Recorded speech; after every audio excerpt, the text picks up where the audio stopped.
सर्वप्रथम दुनिया के मनोवैज्ञानिक तथागत बुद्ध संत शिरोमणि जगत गुरु रविदास जी महाराज और जितने भी संतों ने, गुरुओं ने, मार्गदाताओं ने जन्म लिया, मैं सभी की शिक्षाओं को नमन करते हुए और यहाँ पर उपस्थित हमारे धर्म गुरु परम श्रद्धेय भदंत काशी रतन थेरो जी को त्रिवामी करते हुए आप सबको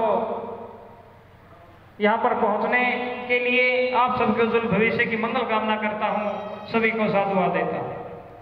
सम्मानित साथियों, देखिए 2 मिनट का समय मिला है और 2 मिनट में ही मैं अपनी बात संपूर्ण करूँगा। क्यों?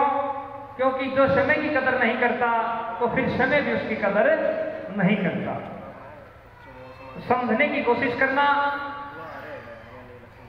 ये जो विचारधारा है हमारे तथागत बुद्ध से लेकर सभी संतों, गुरुओं की, मार्गदाताओं की, ये हमारे पेट के समान है। वो कैसे?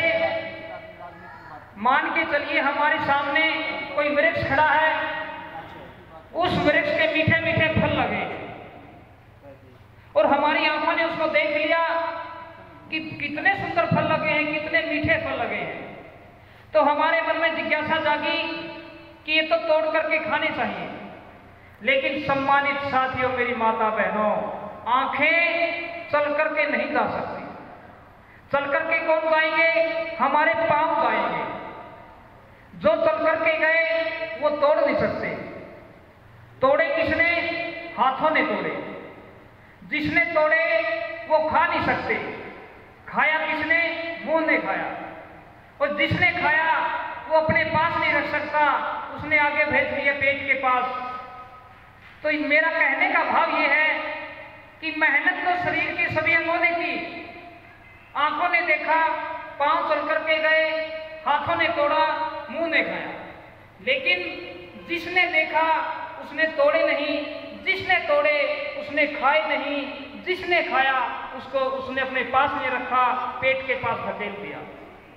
तो शरीर के अंगों ने क्या किया कि मेहनत तो हम करते हैं और सारे का सारा फल पेट ले जाता है, ये कुछ भी नहीं करता। तो शरीर के अंगों ने हड़ताल कर ली कि हम पेट को कुछ भी नहीं देंगे।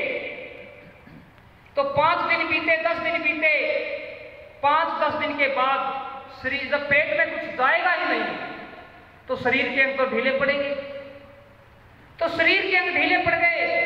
दोबारा फिर सलाह की शरीर के अंगों ने कि भाई हमसे क्या गलती हुई कि हम कमजोर होते जा रहे हैं। तो दोबारा फिर पेट के पास गए कि पेट भाई हमसे ऐसी क्या गलती होगी कि हम कमजोर होते जा रहे हैं। उस समय पेट कहता है, मेरी माता बहनों, सम्मानित साथियों, कि अरे मूर्खो, अगर आप मेहनत करके मुझे खाने को देते हो तो उसके बदले में मैं भी तो आपको जीवन जीने की ताकत देता हूं, शक्ति देता हूं। तो इसी तरीके से ये संतों महापुरुषों की विचारधारा है। इस विचारधारा के बगैर हमारा जीवन संभव नहीं है, ये हमें मानना पड़ेगा सम्मानित साथियों। और ये हमारे पेट के समान है। अगर हमारे पेट में कुछ जाएगा तो हमारा जीवन संभव है। इसी तरीके से हमारे संत महापुरुषों के विचारों को हम अपनाएंगे तो हमारा उज्जवल भविष्य होगा। कोई माई का लाल रोक के नहीं सकता। इन्हीं शब्दों के साथ अपनी वाणी को विराम देता हूँ। सभी को जय भीम, जय भारत। बहुत बहुत आभार गुरुनाम बोधाचार्य जी। हमारे बीच में बहुत ही कर्मठ साथी